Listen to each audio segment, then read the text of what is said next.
Hey, Felicia. Hey, Jesse. Guess what? Guess what? I remembered. I I have didn't it do up. it. I didn't do an impression this week. Oh, I forgot to. Wait, what do you have up? the impression wheel. Oh, I'm sorry. You want to spin it and then say something as whatever? Okay. All right, hold on. Let me go. Okay. Okay. All right. 3, 2, 1, go. Go. Old man. No. Yeah. What are you gonna say? Hello, Jesse. Yeah. Two idiots talking over stuff. Talking over. Talking over. Talking over.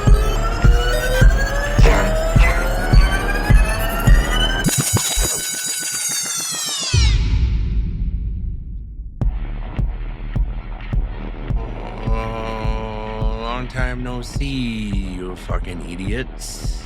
Wow, it's been such a long time. Yeah, What's up? like 3 weeks. I got COVID and you were sick.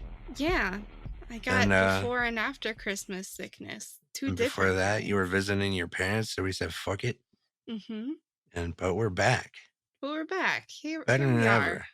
I just And feel like I'm gonna cough all the time now. Well, you do still have COVID. There There he goes. What do you mean? And by he, I mean... Hey, I'm Jesse. You can find me on Twitter at @AlByNight for now. And who the fuck are you? Hi, I'm Felicia. We're at Felicia3 on Twitter and Instagram. We have other socials because together, I'm doing this out of order. We're two idiots talking over stuff. A little rusty. A little rusty. We have a website, and that's www.idiots.fm. And on that website, in addition to bios for each of us, you can find a link to our Discord where you can chat with other idiots. You can mention us at Tito's Pod everywhere, but most active on Twitter. It always says Twitter and Instagram, but I don't think there's like anything on Instagram No. right now. We just fuck around on Twitter. Yeah. And I'm just gonna get rid of that and just say just get we're rid most of that. active on Twitter. And if you're feeling nice, go ahead and rate us on podchaser.com or Apple Podcasts. Yeah, Beth. you could be the first. Are you listening, Beth? I forgot to look to see if anyone rated us, but I bet nobody did still. Yeah. And Beth was supposed to, which means Beth was gonna.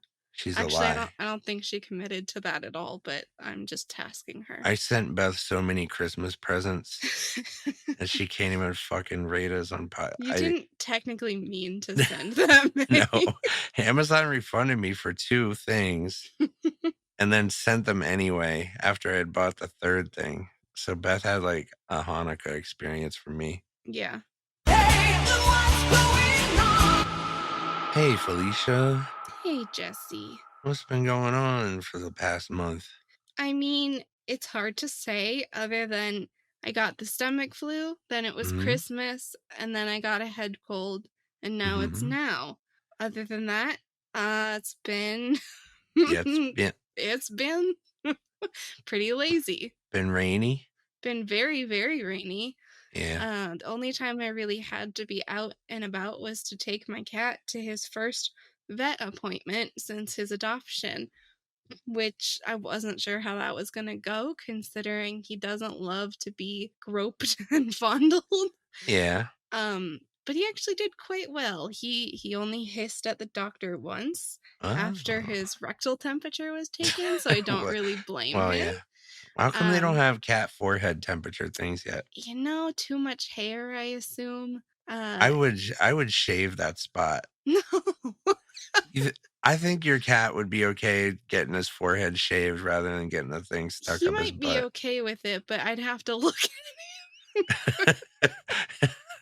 It's like a little square bald spot. Yeah, so? He actually already pretty much had that when I adopted him. He looked like Frankenstein. Yeah. But he did good. The thing is, you know, I could take it if he was like really angry and just like lashing out, but he looked so betrayed And then, like, when I brought him home, he just slept the whole rest of the day. I was like, wow, he hates me now. Did they slip him a little something maybe? No, they No. didn't. I mean, they gave me a prescription for some anxiety meds that I haven't tried yet because after I got them, I started to feel really bad about it. Yeah. But I do need to test that. Just take them yourself. It's the same stuff, basically. Well, it is human medication, but I don't think we use it as a tranquilizer. I think it's for like, No. what's gabapentin for? I don't. Writing stuff down What? when you grab a pen. Oh, fuck off. What's new with you? I feel like that joke was good, Fuck and off. you didn't give it the credit it deserved. Hey, why don't you tell us on the Discord if you thought that joke was a fucking banger? I mean, I think when you get a fuck off as a response, it was effective. Yeah. I have here, Happy New Year, have some COVID. So that's what happened to me. Yeah. Miriam works in a plague factory and she brought it home. How's she And- doing? Oh, she's good. She was she thought it was allergies. She was like coughing pretty regularly and having like breathing issues, but that calmed down after a few days, and then I had got a temperature and I was like, uh-oh. And then the next day I tested positive for COVID. Yeah.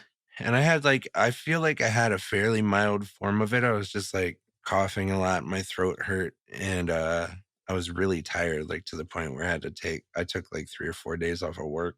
Dang. It's lingering though. Yeah, the cough is still lingering. You can probably hear it, me trying to keep it down right now. Yesterday we were going to record and I had to like not do it because when I was playing Fortnite, anytime I would laugh, it was a coughing fit.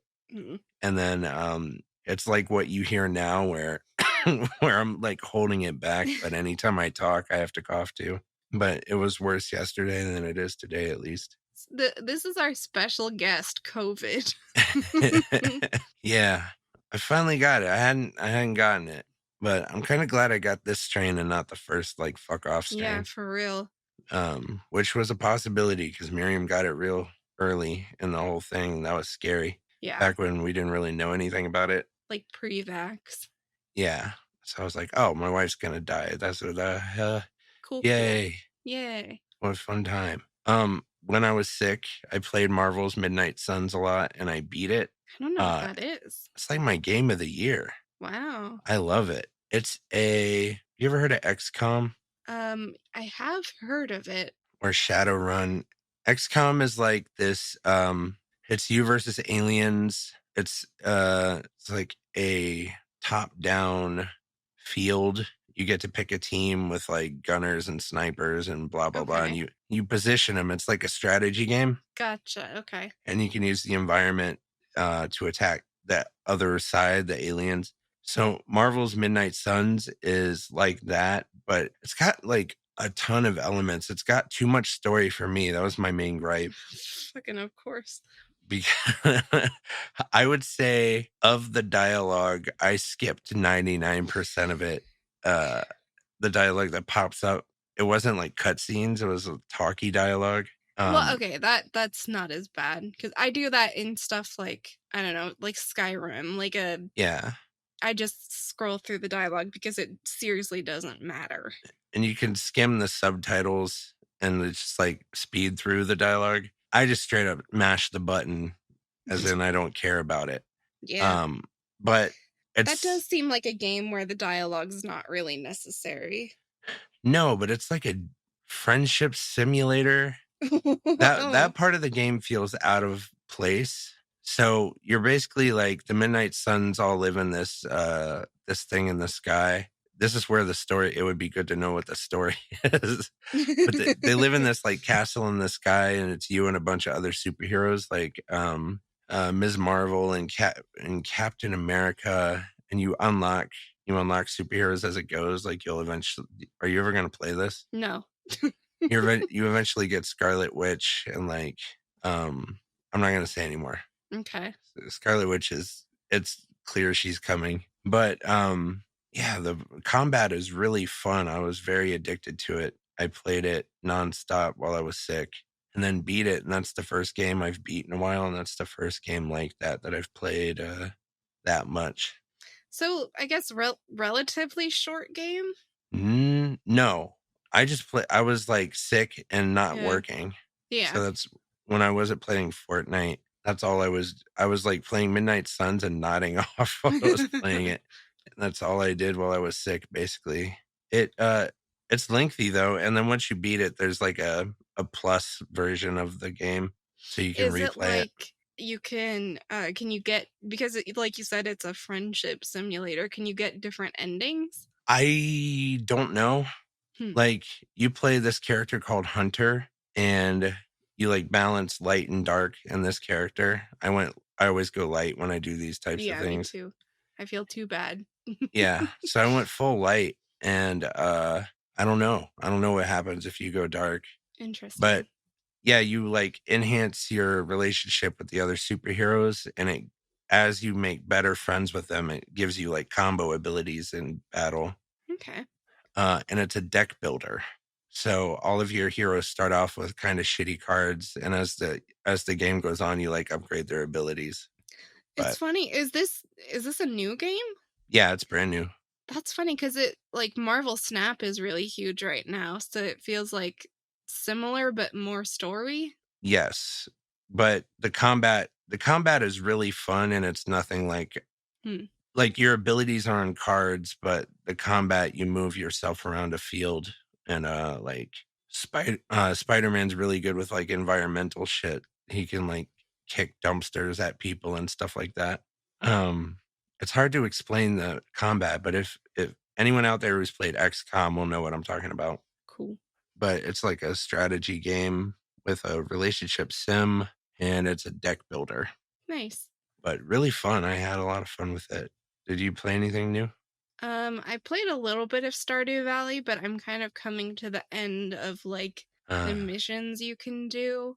So like it's obvious, like you can keep playing it for as long as you want and keep just kind of getting money and buying stuff. And Yeah. that's kind of just where I am. Like I can get to a percentage of completion. But there's not as many like fun little quests to do, so I'm kind of getting bored with it. You made me pick up Civ again. I played some Civ 6, but I got tired of it after like a week. Yeah, literally I won a game and then stopped playing. Yeah. But I still have it. I mean, all those little games I have on my Switch so that I can take them with me and I can like play them in an airport or something. So I haven't really touched them much since the initial download. But not really. I every time it's raining, I get the urge to play Death Stranding again, and I kind of have to talk myself out of it. It's got to be boring the second time or third or whatever, how many times you've played it. It is, like, certain parts of it are, but like I'm not gonna get into it because if I do, it'll be a whole thing. But there are snippets of Death Stranding that are really super fun. It's just getting there that's like arduous. There's a lot of little tasks you have to do before you get to like the fun playable bit. Yep, not for me. Yeah. Oh, have you ever played Bloons? No. I played Bloons TD6 for a while, which TD stands for Tower Defense. Have you ever played a tower defense game? I haven't, but I have watched other people play them, and I feel like it could be my thing, but I have to be in a mood for it. I played a lot of Bloons TD6 also while I was sick, but I'm gonna uninstall it because there's like microtransactions that I could feel pulling me. Oh, so yeah, I've fallen into those traps. It's fun enough without paying for anything, but I could feel the pull. So I was like, no, I don't need another game. I got Fortnite to spend too much money on. So I guess I lied. I did play some other games, but it's mostly Sims. Yeah. I've been playing that while sick, and something that I find very therapeutic is just sitting down and building a house and decorating it. So I'll do that for literally days. I'll just build this huge house and decorate it. I have at this point installed so many different various extra game packs and mods that the game is borderline unplayable. You got the nude mods? Maybe. But but this is not a mod, but something very creepy happened, and this happened once a long time ago, and I figured it was some weird mod I installed, but like didn't know because I couldn't find anything about it. So just randomly one of my characters like wakes up in the middle of the night possessed and starts walking around the house like with a cocked head and really wide eyes, and if you interact with the sim, they'll say shit like the mother calls you. Well, what did you do? So I was like, what the fuck is this? Is this a virus? And then it didn't happen again for a really long time. And then recently, it's a virus. Well, and then recently I started playing it again, and one of my sims was interacting with someone from a expansion called Strangerville, which is like an alien, like a Roswell type thing. Yeah. And I figured it out that the citizens of that town can get like a possession illness, and it's like a parasite, like an alien parasite. So it's actually a feature of this expansion pack. That's fucking funny. It's fucking terrifying when you don't know what's happening. All of a sudden, your two oldest Sims hold hands and jump off a mountain together. What the hell? What happened? I think it would be so fucking fun to be a dev on The Sims because you get to come up with the dumbest, weirdest shit. The Midsummer pack? Yeah. That would be fun. Someone out there may have modded it. You don't know. Is there a cult? Can you have Sims in a cult? That would be fun. Maybe, but not that I have. You're boring. I know there are all kinds of mods. Like you can get mods for like guns and murder. But hell yeah. So yeah, I don't know. Maybe it exists, but I don't have it. I'm gonna guess the nude mod was among the first that you got. I would almost be willing to bet money. You probably went own. Looking for it. No, like they come in big packs with various things. Like so, yes, I can do nude. I got I got a pack that's kind of supposed to let you break the sliders of the game a little bit so you can make Sims like bigger or smaller than the default, and you can play with proportions more. But it broke the game in such a way that now any Sim that is already an NPC or that I've already created defaults to having enormous tits. Yeah. So sometimes it's like you get a mod for not that purpose, and then it's still that happens. Dude, your whole Sims install seems like it has cooties. The thing is, I have an old laptop that's only function is to run The Sims, so I can break it as much as I want. What did we watch last week? I have stuff on here. I had more stuff on here. Fucking long time, yeah. I had more stuff on here. I wanted to mention how fun Violent Night was. Oh, it was very fun. You guys should watch that. I think also a very fun watch along. Yeah, it was super fun. I think Beth was on that with us. Yeah. We watched in VR. We watched over the past 2 weeks Short Circuit 1 and 2. Yep. And then I remembered because Brett loves Wes Craven. Mm-hmm. And he told me about this movie called Deadly Friend, which used the robot from Short Circuit, Johnny Five. Oh, is that why they kept playing that during Oh, yeah, you didn't know? No, I didn't know that was why. Yeah, because that robot from Deadly Friend was Johnny Five, just recycled. I didn't know that. Recycled into a fucking murder bot. Oh, Johnny. Yeah. I brought it up. I was like, I couldn't remember who it was till last week for one. So I was like, someone told me about this movie called Deadly Friend. And I sent a screenshot to Steve. And then he started playing clips from it. And there are some like zany clips. If you've ever seen the gif of, oh man, what's her name?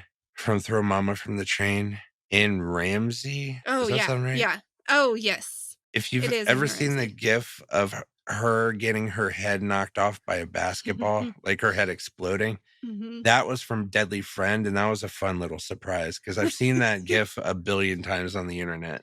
I'd never seen it until VR. Oh man, what a treat. Yeah, you kept replaying that. It was really fun. Short Circuit holds up except for the brown face guy. Yeah. That's significant. Also, Short Circuit 2 gets really fucking sad because at some It point gets dark. it gets very dark because at some point like a bunch of people start beating the shit out of Johnny Five and he's Yeah. making like agonizing screams like a human. He really, And yeah, they went it's in. like and he's like spurting blood like substances. It's very horrific. Dude, I couldn't tell you how many times I saw that movie when I was a kid. And I must have got desensitized to it because I didn't remember the beating scene. Yeah, man. But they were like, "This is a robot. We can go in with the voice. We'll just." Not when you It sounded humanize. horrible. Yeah, It did. sounded like a human being tortured to death. Yes, it did. Which was funny for me and real not fun for Felicia watching it for the No. first time. And Beth, I think Beth didn't like it either. Well, it's almost like a mix of a kid and a dog getting tortured. Yeah, it's true. I'm just a dark boy. Apparently. Did we watch Glass? No, We I didn't- watched Glass Onion with Miriam. Yeah, we didn't watch it together, but I also did watch that while I was sick. Did you like Glass Onion? I enjoyed it. I think it was fun and silly and just kind of like packed with a who's who of celebrity cameos. Yeah. I didn't like it better than Knives Out. I think Knives Out was more my speed because it's more of like a whodunit mystery, whereas Mhm. Glass Onion is more like a game of Clue. Yeah. And it's more Um, tongue in cheek, like knows yeah. what it is. Yeah, definitely sillier. There were some moments where I was kind of like, okay, that's not maybe as surprising as you think it is, or not like as I don't know. I was a little bit underwhelmed, but it was still fun. It was almost like an anti-Sherlock type of movie where it had the formula of a whodunit, but it kept like nudging you along the way, like this is some whodunit shit we're doing, but we're just like making fun of it. Yeah, and I also don't love when it's a whodunit. So I guess when I watch mysteries in general, I like to be kind of working with all the information so I can try to Yeah. solve the mystery myself. In this one, they hold back a pretty key piece of the story. They So it's do like it. not possible to solve it yourself. Yeah, they're definitely doing that on purpose too. Yeah, because it might be too obvious otherwise. I don't know. Fuck, I can't remember who directed it. Do you remember? Right. Ryan Rian Johnson. Yeah. That's right, Ryan Johnson. I listened to an interview with him, and he was saying that they did stuff like purposefully Yeah. to misdirect you. Right. Which They were I like straight up understand. lying to you at points. Right. Because, in mysteries, there is a device called a red herring where you're just Mhm. casting suspicion on someone else, but the person is still working with all the information, could see past that. In Glass Onion, they pretty much straight up lie to you. Yeah, they do. Yeah. At several points. Right. But it was still fun. I liked it. Yeah, it was still a fun movie. Miriam and I watched RRR, which you have not seen yet due have to not. its length, which is like 3:30 or something. I can't remember what the runtime is. Worth every minute, though. I fucking loved it. And so did Miriam. I intend to watch it at some point. It is just such a commitment. If you do, I'll watch it with you. And if you get in the mood, we could do a watch along, even though it's forever long. Yeah, it's something that we would need to plan well in advance and start relatively early. Yeah, start earlier in the day is Yeah. most of the problem. But we could do that. Okay. We watched White Noise, which was not good. It- I didn't know anything about it, so I'm not taking the blame for this. No, and I didn't look anything up about it prior to watching it. You were just kind of like, hey, want to watch this? It just came out. And I said, yes. It's such a weird tone. And I think, it's all done on purpose and it's certainly metaphorical, but I don't fully know what the point is. It felt No. a little bit to me like that fucking See No Evil or Speak No Evil movie we watched, where like the point Hmm. is that life is pointless essentially. Yeah, I remember that. I also think it's like one big I- allegory for how we as a It's society it is. fucked up how we handled COVID. Absolutely, it is. And it's like I don't need that. So I went to after we were done with it, I was like, this is the type of movie that I want to look up on Reddit to see Hmm. like what people smarter than me thought because they usually break down what it's about. Yeah. And I went to Reddit and nobody fucking knows what it's about. It's based on a book, apparently. Oh. And my review of it was it feels like it has a point that it doesn't want me to get. Yeah. That's what I walked away with. Like it made me laugh. It didn't feel like a complete waste of my time because there was plenty of like non sequitur type laughs in it that kept my attention, but it was annoying that it was about nothing really. Yeah.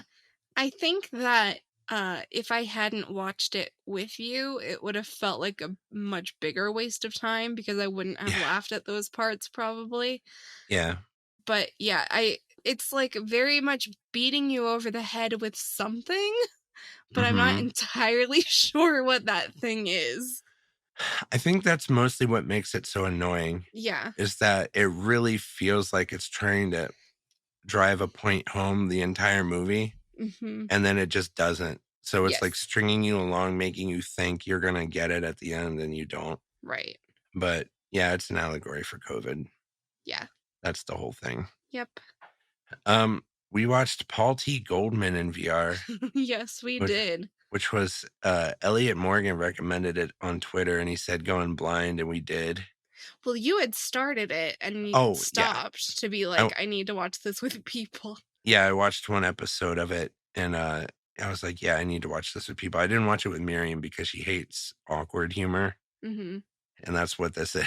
The weird thing is, I genuinely thought I did because I get very cringe, like secondhand awkwardness. Hmm. But I think when we watched the rehearsal, I started to like it a little bit. Like, I still don't think I Yeah. could do something like I think you should leave because that's like making people in public feel awkward. And I don't know that I could do that. But there's something unique about this brand of awkward that appeals to me. Have you not watched I Think You Should Leave? No. And people keep trying to get me to Oh. and sending me clips, and I don't find them funny. Oh, So, well, yeah, if yeah. you've seen the clips and you don't think they're funny, then Yeah. no hope for you probably. No. Paul T. Goldman is a fever dream. Yes, he And is. it's a format that I've never seen before. If you want to go in blind, spoilers. I'm not going to spoil anything about the actual plot. I'm just going to say that what they've decided to do is have the subject of the documentary act in the reenactments of it. Yes. And I've never seen that before in my life. And they surround him with like seasoned actors. And then they show you behind the scenes type stuff where these actors actively hate this guy and you can see it all over their faces. And you will too. Yeah. Highly recommend it. We're about to watch episode 4 later in VR. Fuck yeah. I'm very excited. The Bear. I watched this show with Miriam and we just finished it today. See, there's one season of it available, 8 episodes. They're 30 minutes a piece, so it's quick to get through. Okay. Might be my favorite show of the year. Wow. It's very good and it goes in directions that I don't anticipate. All the characters are very unique and well written. I don't hate any of the characters. Some are very hateable, but they're written in a way that's so good that you like forgive some of it. Okay. But it's about a sandwich shop in Chicago. The owner Is a bear. dies and leaves the sandwich shop to his brother, who is like a star chef. Oh. So the brother comes back to Chicago to run the sandwich shop. And he runs it like a high-end restaurant with people that would not be working in a high-end restaurant. So Okay. but it's very interesting. It's not like hateful Yeah. and it's not hard to watch. It's just it's a really good show. And it's got a heartbeat. You can feel the story like feeling like it's alive. It feels like it's very unique. I don't know. That's cool. It's my favorite show of the year, I think. Dude. Do you think it's something that will get more seasons, or is this a complete story? I think it's got to get more seasons Okay. because See, that's one, I think it's FX and they tend to let Yeah. their stuff run more. That's generally the thing that holds me back from jumping right into these kinds of shows, because I hate to like binge a season and then there's no more and I have to wait for some Yeah. indeterminate amount of time to see if it even gets renewed. So usually I like to have a couple seasons before I dive in, but I do want to watch it. FX tends to give their show some runway. Yeah. And this one I would like actively was like, fuck, I want season 2 now. So I think that's the common sentiment, and everyone I've ever heard talk about the show Yeah, it loves seems it. like a big success. I'd be surprised if it didn't get renewed. Yeah, I think you in particular, I bet will love it. So Cool. it'll be interesting if you watch it to see what you think. I'll watch it with you too if you want. Okay. I would like to rewatch season 1. Hell yeah. We watched an episode of Joe Pera Talks with You in VR, which is something I never heard of. This is a show that Steve introduced me to. Do you remember it? The Baba O'Reilly It's funny guy. that you should ask. I remember the name of it. I remember watching something about Baba O'Reilly, but that's about it. Oh, you were out, huh? A little bit. It might come back to me as you talk about it. That's all I'm gonna say. Oh, okay. We watched I think it's called the church episode or the Baba O'Reilly episode. Oh, yes. Okay, And yes. it was so Weird. lighthearted and fun and weird. And just it felt like wholesome, but it was definitely funny. I liked it. I think I want to watch more episodes of it. When you said church, it brought back the opening scene and then Yeah. nothing else. So Yeah. I still don't know if I liked it or not, but probably. So I do recommend Joe Pera Talks with You. Watch that church episode if nothing else. Just give that a watch because it's great. Cool. It's so fun and weird. And then I watched a movie called Devotion, which is newish, about pilots after World War II. Oh. Like at the beginning of the Korean War. It's about a black pilot who has a bad time. Okay. Fun. Yeah. But he's a great pilot. He's just being treated like shit, Yeah, as you I might assume. imagine. But it was good, but it left me wanting for something different. Like, it was just a bummer or not a complete enough story? Not a complete enough story. I think Okay. that story wasn't good enough to put on a screen yet. It needed some more. Needed some more Okay. juice, but it was a true story, which is always the problem with those things. Like, Yeah. it's if someone told me that story, I'd be like, oh, that's cool. That guy's a hero. But when it's you like put it up on screen, it feels like it ends abruptly and Right. Like weirdly. it's someone could tell it to you in 10 minutes and you'd be like, that's really cool, but don't need to actually see a reenactment. Yeah, that's exactly how it felt. The action stuff was cool though. They had scenes with prop planes, like the old pre-jet, like fighter planes rather. All right. I have a couple things. Uh-huh. So I have 4 movies that I watched that I want to talk about, and I'll try to get through them. But before that, I do need to say I unintentionally finished MasterChef without realizing it was the last episode. And I'm a little lost right now. I'm trying to watch MasterChef Junior. Oh, and it God. is What the hell? It's kind of insane because these are like 8 to 13-year-old kids and they cook like fucking any kind of Michelin star restaurant. It's truly like this tiny, adorable 8-year-old will be like, I'm chiffonading. Dude, it's like so weird. that show makes me sad for that reason. I'm like, oh, your innocence got stripped away. Your parents are trying to make you do something here. The thing that I realized though is that it's the exact same hosts as MasterChef, but they are so nice to these kids. And like, even when they don't do a great job, they're so sweet and encouraging. And I feel like the kids put out better quality dishes, whereas they talk to adults like they're fucking idiots if they leave one thing off the plate or accidentally overcook something. They're like, you should be ashamed of yourself and your family. Well, yeah. It's like, Maybe encouraging people is good? Only people like me would watch the version where you destroy the kids. Honestly, I just it would find be dark really humor in it. It would be really funny, but I would feel bad. Yeah. So that's all I'll say on that. You would have to like stock it with shitty kids.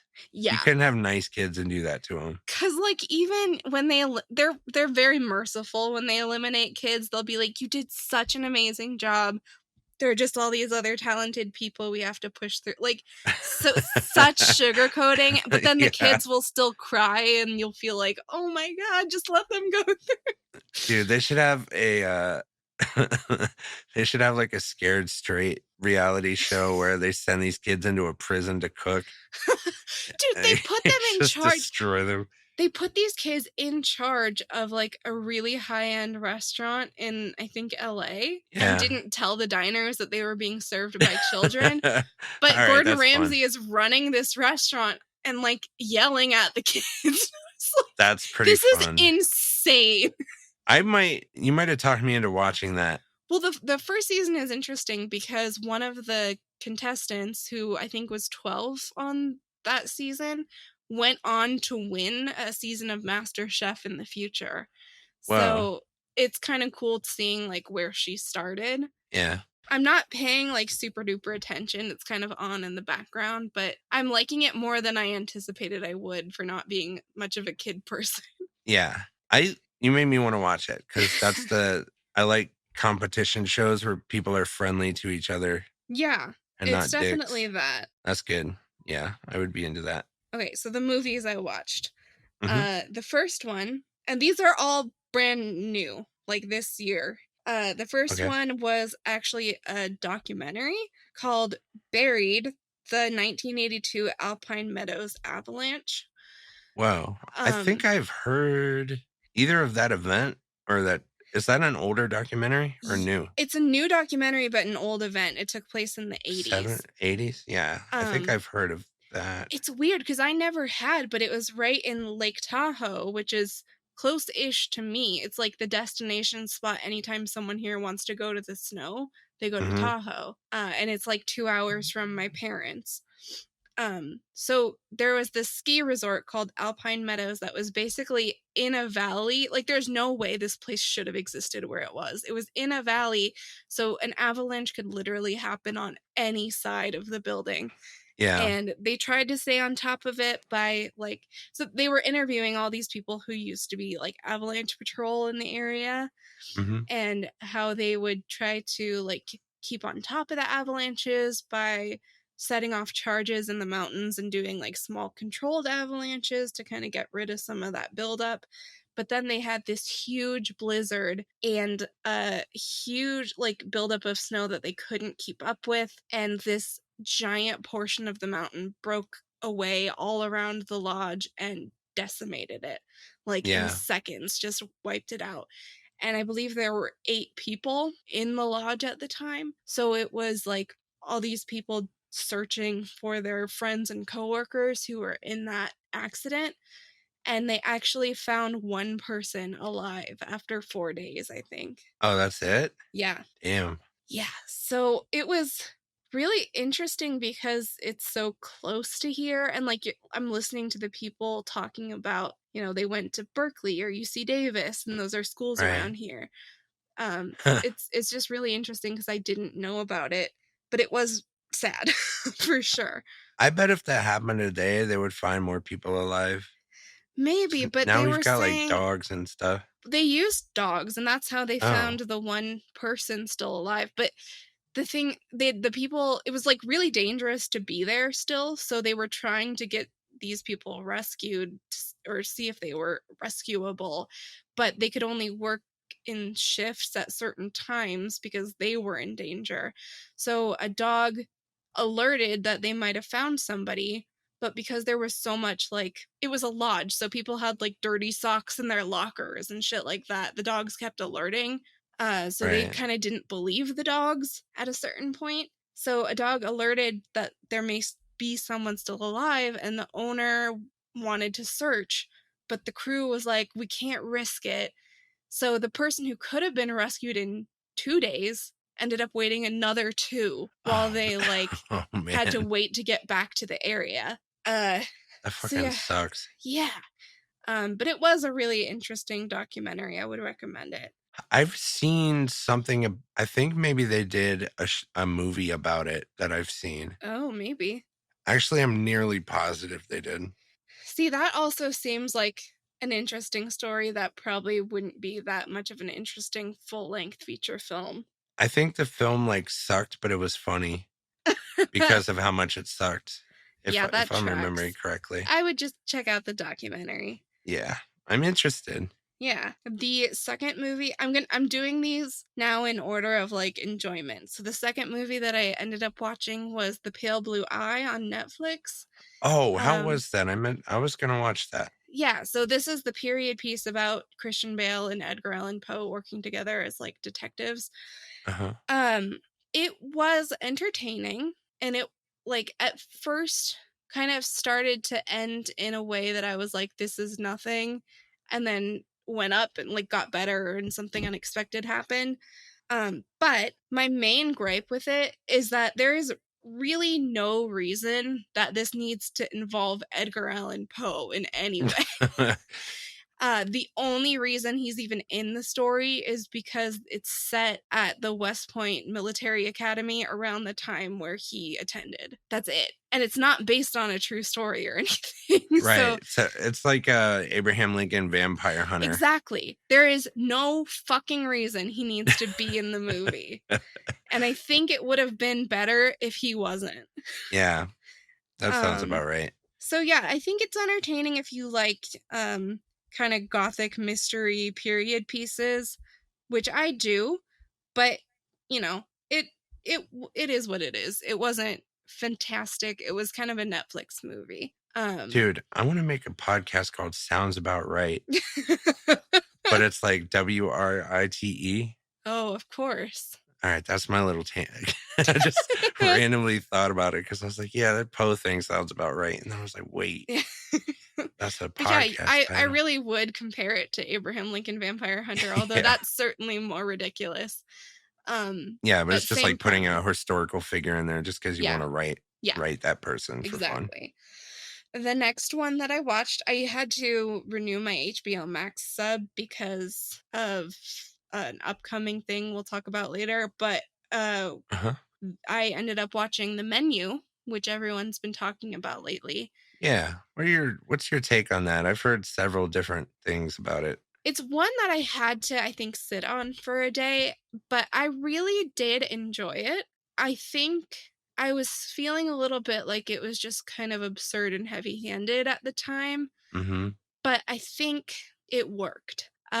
It still is absurd and heavy-handed. There were some moments that genuinely made me laugh out loud because they were like ridiculous and over the top, but they were meant to Yeah. be. The cast was great. You know, the people, the patrons of this restaurant are pretty insufferable, and they're meant to be. Right. But I really enjoyed it. I didn't really see where it was gonna go, so it managed to surprise me. And I think if you are okay with like suspending a little bit of disbelief for these circumstances, I think you can have a really good time with it. And I ended up really liking it. I listened to a few film podcasts and I heard a couple of them talk about it. And one said if you've worked in the film industry, it hits right. Not the film industry, the service industry. Oh, yes. Yeah, definitely. They said it hit right. But then our friend Heather told me that she watched it with our other friend Zoya and that Heather loved it and Zoya didn't. And I was like, I can see Zoya's worked in the service industry her whole life. Yeah, but it's kind of like a conceptual horror. I don't know. I can see people not liking it because it is really over the top. And like at first I kind of had the same issue that I had with White Noise, where I was like, is this just a giant metaphor? Is it like really beating me over the head? But I think it's a lot more self-aware, and it's tactical with the way it handles that metaphor, and like the audience is in on it, you know? Yeah. So I think it's worth watching. I think I would watch it again with you if you want to see it, because I am curious if you're gonna love it or hate it. Okay. if I get in a mood, I'm a strong maybe on it. Yeah. I've heard like a lot of conflicting opinions in that, but if it's the one where you say it's over the top, that draws me in a little more because I like over the top stuff. Yeah, I'm curious what your reaction would be. Okay, I might watch that this week if work is slow. Okay, yeah, just let me know and I'll Yeah. pop in. So the last movie I watched and the thing I enjoyed the most, before I tell you what it is, I'm going to Okay. tell you the IMDb rating. And it is currently Interesting. sitting at a 4.6 out of 10. Interesting. I think it's about the same on Rotten Tomatoes. It is a horror movie called The Lair. And I think, let me see what the description is, because I was just browsing Amazon for like new release type stuff, and it captured me immediately because it's a very Felicia premise. Okay. Okay, so the IMDb description is: when Royal Air Force pilot Lieutenant Kate Sinclair is shot down over Afghanistan, she finds refuge in an abandoned underground bunker where deadly man-made biological weapons, half human, half alien, are awakened. Oh, yeah, that sounds like a 4.5 if I ever heard one. So if you know anything about me, you know I fucking love a creature feature. Yeah. That's my brand of horror, even if it's questionable. Yeah. But honestly, I think the rating is so much lower than it deserves for an indie horror. Are you gonna make me watch this? No, not necessarily. I don't think you'll love it the way I love it, because to me it feels very like Mila Jovovich Resident Evil series. That was the big vibe that I got off of it. Okay. Which I liked some of, but it was very hit and miss. I don't remember which ones you ended up watching with me, but I think Apocalypse was my favorite one. I watched like 5 of them with you, I think. 4 or 5 of them. It had the vibe of the one where they were like in a bunker. It's the one that introduced Chris and Claire Redfield. Oh, I think I can't remember. I think I did like that one though. But anyway, so the problems with this movie are that there's like 2 or 3 actors who are relatively insufferable. One of them is like the captain of this squadron who wears an eye patch and has a very over-the-top Texas accent that comes and goes. All right. I will probably find ways to have fun with this. It's very fun. So I'll get to the fun. Right now is the bad. Okay. And then there's another guy with similar issues. So like the actors ranged a lot from insufferable to like truly genuinely very good. There's a lot of middling people as well. The good news is, it's a horror movie about creatures, so the insufferable actors don't necessarily last very long. Right. I love a shitty extra. Yeah. The creature design, I think, is actually pretty good. There are moments where they definitely show the creatures in too much detail, and that's when it suffers, because you can definitely tell that they are men in costume. There's a reason that it's usually in the dark. Yes, exactly. So I think, it suffers when it shows the creatures too much, but they like the face and head is really well done. And there's I think the highlight of this movie is the practical gore. There are so many moments where I like talked out loud to myself when I was watching this, which is like how I know that a horror movie has been successful for me, is that I'll be like, oh shit.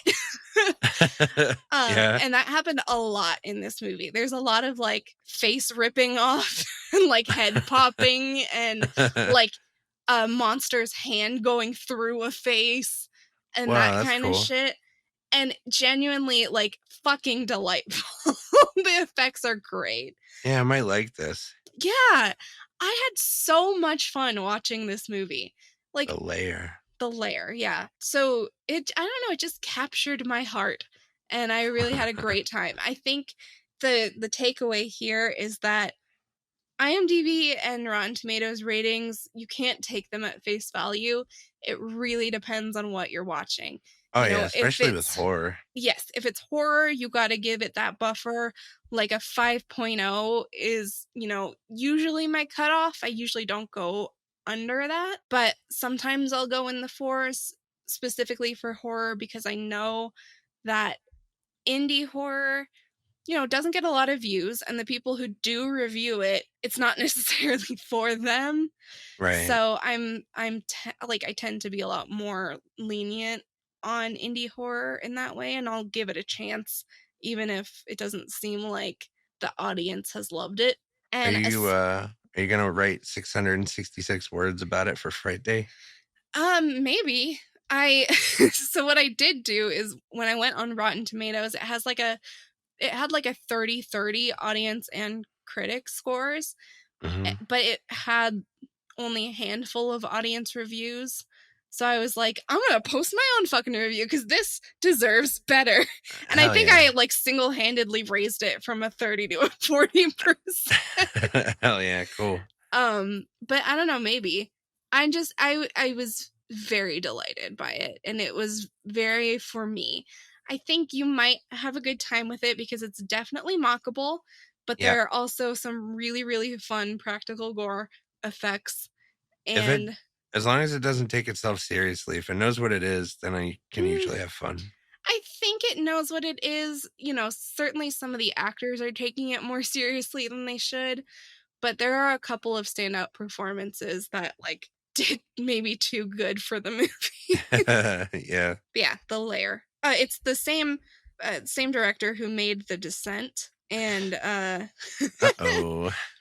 well, I mean, think of it as like the creature feature thing. You know, the monsters Yeah. in The Descent are kind of similar to the monsters in this movie. Also, Just I like didn't hate The Descent. I just didn't love it as much as you did. you also didn't. I mean, I know the point of The Descent that you get hung up on, Yeah. and I don't think this movie suffers from that same thing. Cool. But I also know that I have the ability to like put that aside a little more when it comes to this specific genre. Yeah, So absolutely. If something can definitely like hook me the wrong way, and then I'm yeah, fucked for the rest of the movie. right. So I'm not saying that won't happen, but I personally didn't have an issue. Okay. I'm just in it for the fun head explosions. Hell yeah, that would be on your epitaph. Yes. You know, the time for asking Question? is right now.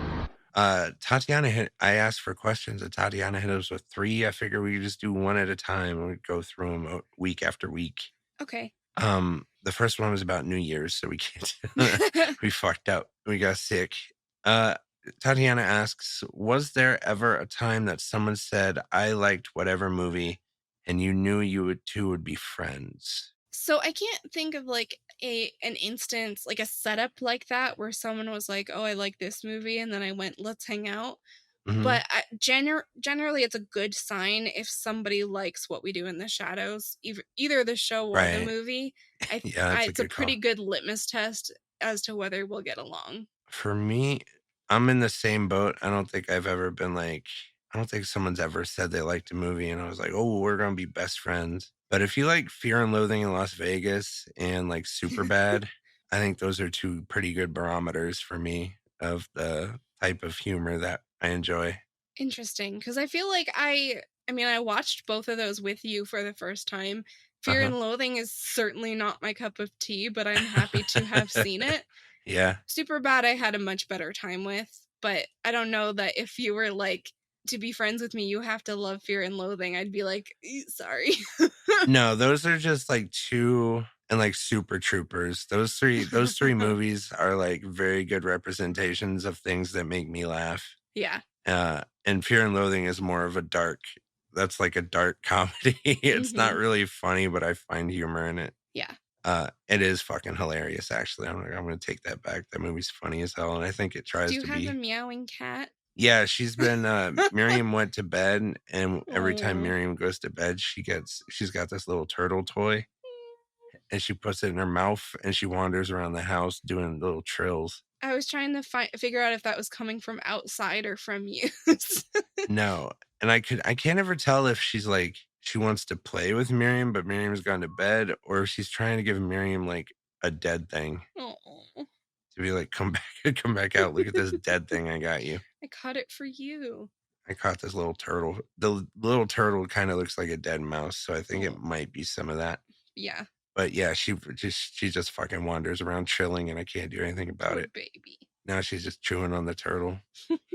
I didn't know if I wanted to make this a full segment, but I have here under question Jesse starts a fight because I didn't know where else to put it.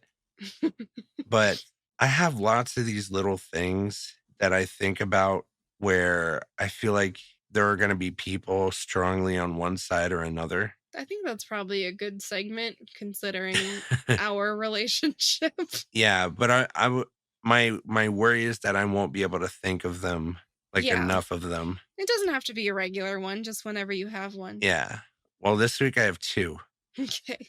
The first question that I want to pose to you is, when you eat out of a fancy box of chocolates, do you leave the wrappers in the box when you're done, or do you throw them out? Okay, this is interesting because I recently received a fancy box of chocolates for Christmas. Mm-hmm. So my tendency is that if I eat like one or two pieces, I don't necessarily throw the wrappers out right then and there. But if I'm like going ham on that box and there's a bunch of wrappers in there, I will throw them away because I want to see what is remaining and not get distracted by the wrappers. So I leave them in there.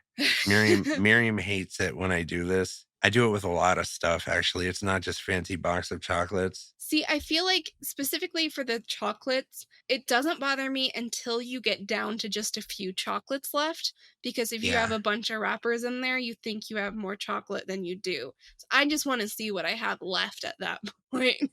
I do, like, yeah. I do it with Halloween candy, too. Like, you get those variety bags. You leave the wrappers in the bags? Absolutely. You're a fucking monster. That's probably way more annoying. Yeah, that's worse for sure. Because you're not sure what's left in there. That's so mean. I'm very lazy.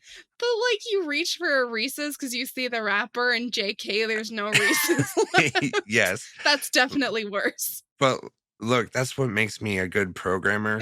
I'm convinced is that the laziest people make the best programmers. Because you don't delete stuff?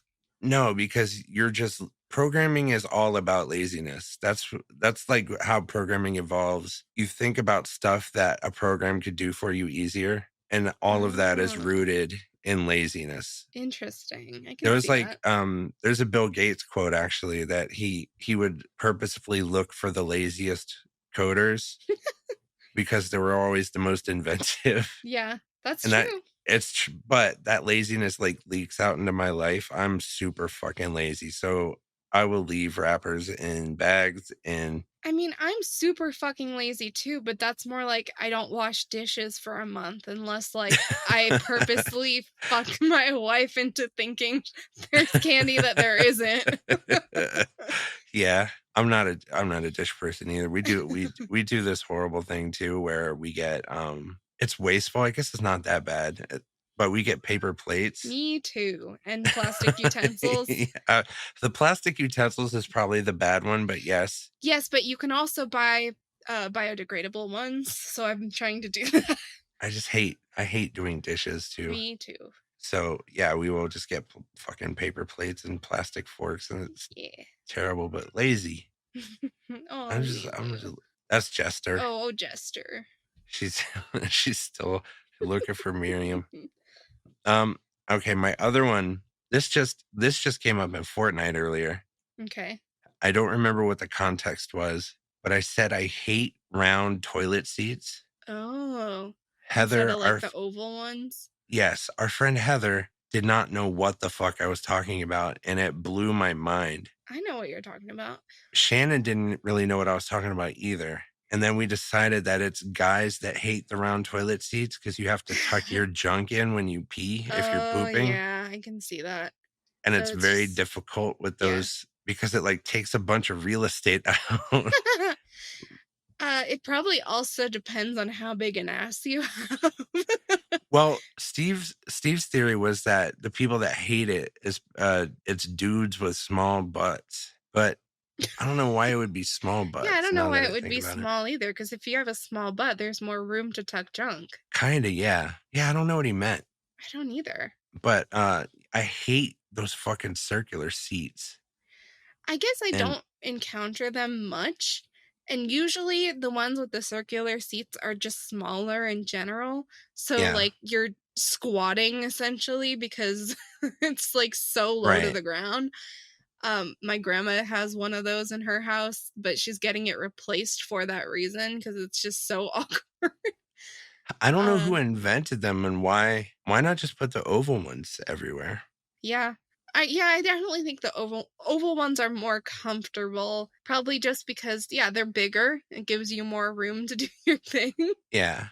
Like I never liked using public toilets, but like the handicap stall toilet, it's always chef's kiss. I need to get one of those kiss boys. and toilet in the same sentence.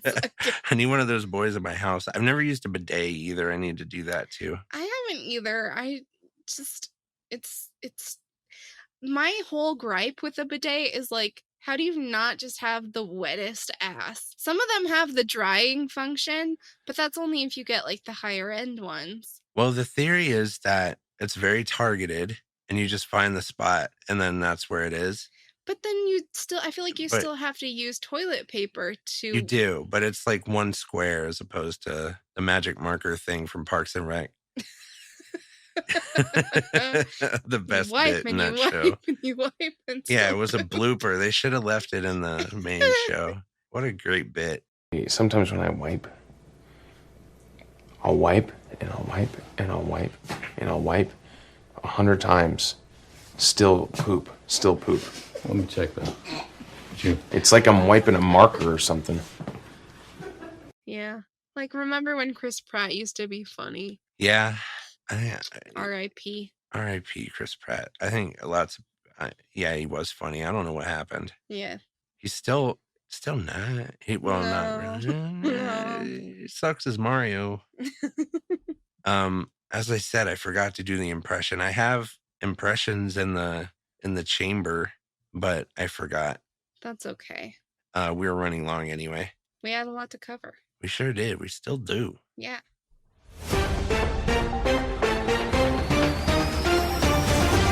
The guy was like tearing him to pieces with his mouth. So I told him, get off, it's like, and the guy just kept eating the other guy away, like ripping his skin. Larry Vega describes it as a scene out of a horror movie as a naked man chewed off the face of another naked man. It's been too long. Yeah. Yeah, we haven't heard that in a while. I have one piece of news. I have several. This is a rumor. I read that Warner Brothers / Discovery is seriously considering a reboot of the Harry Potter franchise from the very beginning with new actors. Stupid. I agree. What's really funny about that is that I guess slight spoiler, but it should be up soon. I just recorded a Harry Potter episode of Spell You Later with Benny. I think it's a mistake. Yeah, because very weird. There's no way it's as big as it was 20 years ago because of J.K. Turfington. Exactly. Why would you want to redo something that's going to bring her into the public eye again? Yeah, it's going to get protested. Right. And also, I don't know what they're thinking. Yeah, I don't either. That's a very bad idea. That new game looks fucking awesome, but it's the same problem. Yeah. Have you seen the new game? No. The Harry Potter game? It's very pretty. Looks good, but you have to give J.K. Rowling your money. Exactly. Like, we didn't even touch on that in our Harry Potter episode, and I can't believe we left it out, but probably, don't need to go into it. Yeah, you either have an opinion about it or you don't. Yeah. So I have a couple more things, and these go back over the last couple weeks since we didn't put out any podcasts. So I'm sure this is slightly old news, but Jeremy Renner was run over by his own snowplow. I was super bummed out about that. Yeah, he also, I think, is somewhere near Lake Tahoe. So my mom really likes Hawkeye, and she was like, "Did you hear Hawkeye got in a snowplow accident right here in Tahoe?" Yeah. Very, very nearly. Do you remember Sonny Bono? Are you old enough to remember that? Mm-hmm. Very near that for me. It's like, it was just Sonny Bono died skiing into a tree suddenly. It was very weird. Yeah. And this would have been super weird. I haven't heard much more I've seen that he posts occasional updates. He doesn't look great, but apparently he is No. doing better. His eye was jacked up. I'm hoping he's not gonna like lose a leg or something like that. No, I think what I heard at least is that it like the snowmobile ran over his chest. Oh. I think I that's thought what it was like happened. lower. Maybe I thought it was chest, No. but maybe you're right. I don't know. No, I think you're right, because I remember in that picture he posted, I was like, why is the cast so high? Mm, So I think he might have had a cast over his chest. Now maybe that I think yeah. about it. But yeah, seems like he's gonna be okay. Maybe he's just gonna be playing some villain roles in the future. Yeah, Of cool scarring. could be. The next thing I have is that Nick Cage playing Dracula those images have come out now because the Renfield trailer has been released. Yeah. So we now know what Nick Cage Dracula looks like. And yeah, I feel like we got to watch along on this one. yeah, he looks honestly when the news first came out and then that picture from set leaked, it looked fucking awful. And I was like, Yeah. this is such a bad idea. But seeing him in the trailer, I was kind of like, this actually really works. Well, that's why I think it's great for a watch along. We're either going to have a great time or it's going to be so fucking awful that we're going to have a great time. It might be a Morbius situation, but yeah, that's what I'm thinking. Yeah, but he was still very fun to look at. A couple more short things. Dave Bautista wants to be a more serious actor. I think he said that he doesn't want to do any more Guardians after number 3 because he doesn't while he enjoyed playing Drax, he doesn't want to be typecast as that kind of character all the time anymore. Which he was again in Glass Onion, just like a more 100%. toxic version of Drax. Yeah. But he wants to do like more dramatic roles. I think he specifically said I never asked to be the next The Rock. Yeah, that makes a lot of sense. Yeah, I get it. I honestly don't know if he's going to be able to escape that unless he bulks down. Yeah, I've heard that he has done really well in a couple different dramatic roles, but the only things that I've seen him in are bit parts. So I don't know. That's a stereotype that I apply that I've never thought about before. Yeah. But I see super jacked guy. I don't think I could take him seriously in a drama.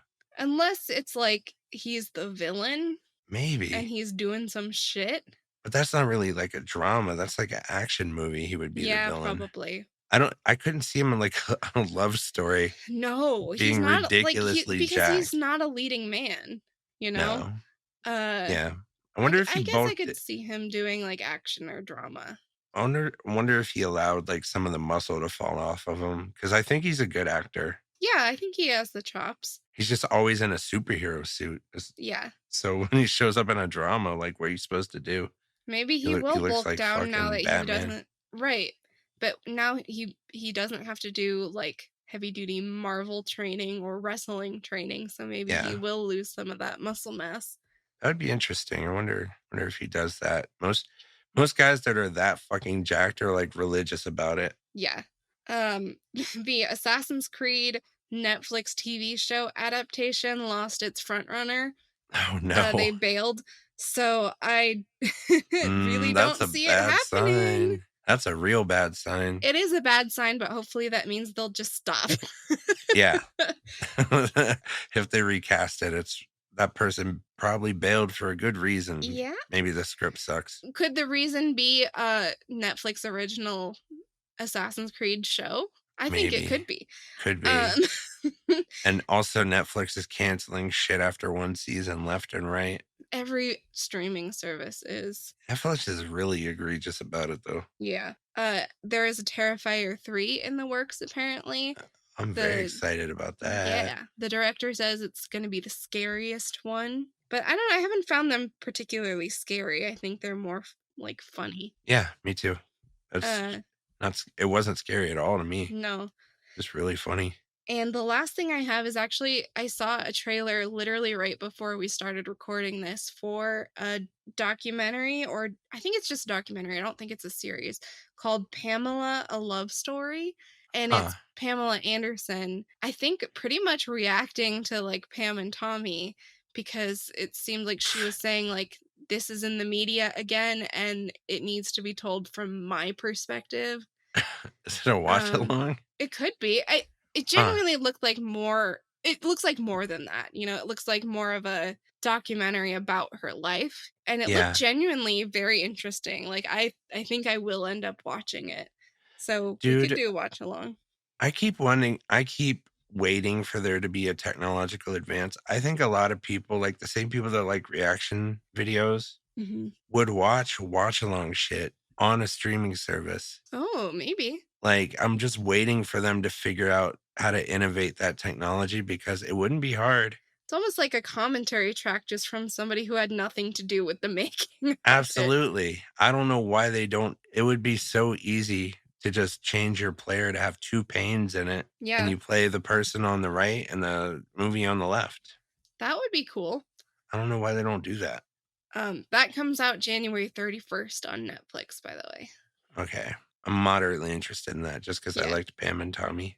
Yeah, me too. But they for sure took huge liberties in that, yeah. in that show. And a dancing dick. Talking dick. It was like a whole musical number. Mm-hmm. Wow. That was fun. Episode 2. Go if you don't want to watch the whole Pam and Tommy, just go to episode 2 and feast your eyes on that dick. Dancing I'm about, cut singing out songs. you saying feast your eyes on that dick and just play it every now and again. That's your right. That's your human right. I'm very excited. Are you excited? Yes. Yes. I had of the course. same thing you had. Yeah. Who doesn't? I think everybody who knows about The Last of Us is excited about it. Yes, they just had the like cast and crew premiere in LA.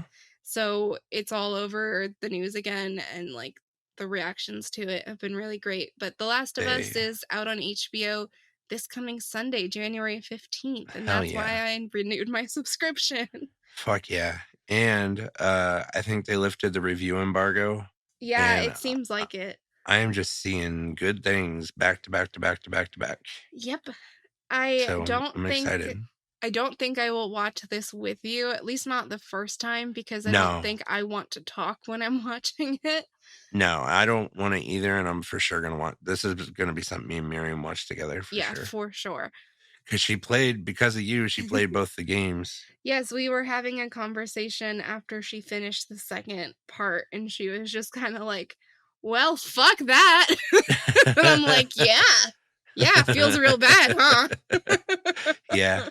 Felicia. Jesse. What are we watching this week? Something we definitely didn't decide mere moments ago.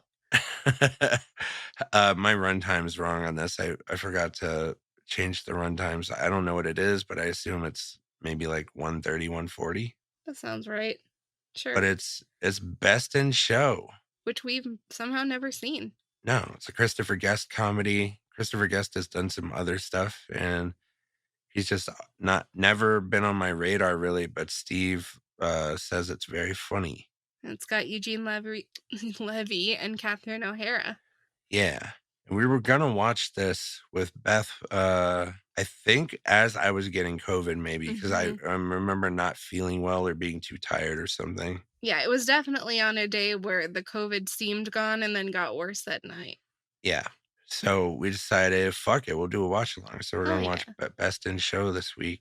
And you can watch along with us if you go to our YouTube channel at youtube.com/@TitosPod. I do a little watch along video with a time code, and then you can use that to sync up or do the audio version or do like some of our crazy friends and just listen to the track and don't watch the movie.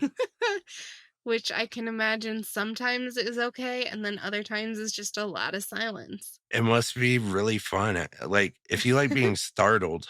Yeah. Do you like long patches of silence where you forget that you've had something playing in the background, and then all of a sudden there's you crack like up? Uproarious laughter. Yeah. Yeah. And that method is for you. Yeah. Wow. Fuck yeah, we did it. We Our did first it. show back, and I feel like we got right back into the groove. Yeah, it's not even that much longer. Nah, it's like 3 weeks. I mean, which makes my skin crawl because I'm a creature of habit. So every week that passed, I was like, should I do a 10-minute self-pod? I'm not like that. But I didn't do it. Yeah, I'm totally... Anyway, bye-bye. Bye. Everything's still by me. That didn't change over Christmas. You've been listening to Two Idiots Talking Over Stuff, COVID produced by by Jesse Jesse Stillwell, with original theme and Did you know I've written like 3 or 4 new For more theme songs information, and you can scrapped visit them? That doesn't surprise me at all. www.idiots.fm or Wow, reach out directly that's my via move. email Yeah. to contact@idiots.fm. And I will re-record this outro eventually. But not this week. Sure. Bye-bye. Bye.